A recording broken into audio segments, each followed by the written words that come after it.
প্রথম এঁচড় এসছে বাড়িতে, আজকে এঁচড় রান্না করবো। চলো।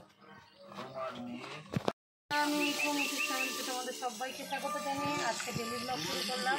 অনেকদিন ধরে ভিডিও করা হয় না, জানি না কার নজর লেগেছে বাড়িতে। একটার পর একটা সমস্যা আমাদের হচ্ছে। আমার বড় মেয়ে হসপিটালে ভর্তি ছিল, আমরা 4 দিন হসপিটালে ছিলাম। তো তারপরে বাড়ি এসেছি কালকে, এসে সব কাঁচা ধোয়া হয়েছে। তো কালকে আর ভিডিও করার সময় পাইনি। আজকে দেখো রান্না মানে ভাত অনেক আগেই হয়ে গেছে, পুজো সারা হয়ে গেছে। আর এই যে মাছ নিয়েছে, মাছ দিয়ে কেটে আর যে ভাজতে শুরু করে দিয়েছি। তোমাদের সবাইকে অনেক ধন্যবাদ আমার চ্যানেলে আমাকে লাইক করার জন্য, আমাকে সাপোর্ট করার জন্য। তোমাদের সবাইকে মন থেকে অনেক ধন্যবাদ। আর ভিডিওটা আমি টাইমলি ছাড়তে পারি না এই সমস্যার জন্য। তো চলো আজকে যা যা করবো সব তোমাদের সঙ্গে শেয়ার করবো। তো মাছটা এবার ভাজলাম, এবার মাছের ঝোল বসাবো। গাছে ধনে পাতা তুলছি, মাছের ঝোলে দেবো বলে। ধনে পাতাগুলো সব মরে গেছে, যেটুকু আছে এখান থেকে তুলছি। এত রোদ, অল্প অল্প বেঁচে আছে। এরকম গাছের ধনে পাতা দিয়ে মাছের ঝোল হবে। মাছের ঝোল করছি এই যে টমেটো, আদা বাটা, সর্ষে বাটা আর ধনে পাতা দিয়ে। দেখো মাছের ঝোল হয়ে গেছে, যে নামিয়ে দিচ্ছি।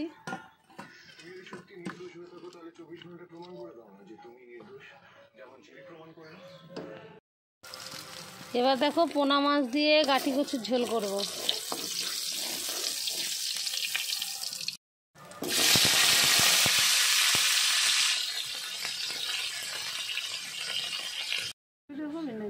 এঁচড় কাটতে বসে গেছি, বছরের প্রথম এঁচড় আজকে রান্না করবো। লম্বা করে এইভাবে এঁচড় কাটলে কিন্তু এঁচড় খুব একটা বেশি বাদ যায় না। যে কষটা থাকে না, সেই কষটা হাতে লাগে না। তো দেখতেই পাচ্ছ আমি কীভাবে এঁচড় কাটছি। আর এঁচড়টা একভাবে ছাড়াতে হবে, তবে একটু হাতে লাগবে না কষ, দেখতেই পাচ্ছ। আর তারপরে জলের মধ্যে যদি একটুখানি তোমরা হলুদ আর তেল দিয়ে নাও, তাহলে এঁচড়টা কালোও হবে না। তারপরে আমি রান্না বসিয়ে দিলাম আর কি। আর আদা রসুনটা বেটে নিয়েছিলাম হাতে আর শিলে আর কি। তারপরে এঁচড়ের তরকারি খুব সহজে, এঁচড়ের রেসিপিটা আমি দেবো, তোমরা দেখে নিও।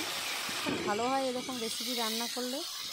তো আমার ছোটো মেয়ের আবদারে আজকে এঁচড় এসেছে বাড়িতে, ও কাজ দিল, আমরা তো বাড়ি ছিলাম না। তোমাদেরকে বললাম যে আমরা হসপিটালে ছিলাম, তো এঁচড় খাওয়ার জন্য খুব কাজ দিল বলে আজকে বাড়িতে এঁচড় নিয়ে এসেছে। তো পুরোটা এঁচড় রান্না করলাম না, অর্ধেকটা রান্না করলাম। আর দেখতেই পাচ্ছ এঁচড়ের তরকারি আমার হয়ে গেছে। আর তারপরে খেতে দেওয়ার পালা এখন, আমার কাজ বাজ সেরে। বন্ধুরা আমার রান্না হয়ে গেছে, দেখো ভাত তো আগেই হয়ে গেছে। আর যে তরকারি, এঁচড়ের তরকারি করেছিলাম। আর হচ্ছে এই যে শাক ভাজা। এই শাক কিন্তু আমার বাড়ি থেকে আমি তুলেছিলাম কালকে, তো সে আজকে এটা ভাজা করেছি।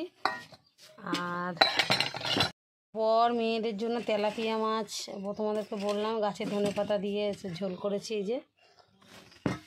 আর আমার শাশুড়ির জন্য পোনা মাছ কচুর কাঠি দিয়ে রান্না করেছি।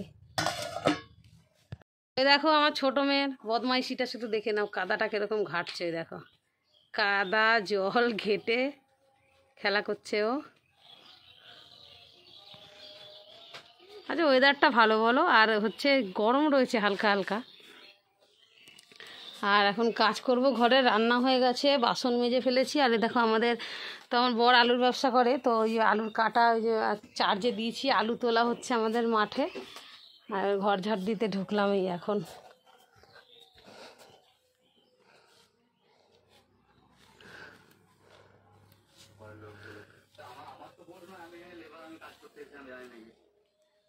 কাজ গুটিয়ে ওদেরকে খেতে দিলাম। ওদের দেখো কী কী রান্না হয়েছে, ওদের খেতে দিয়ে নিই।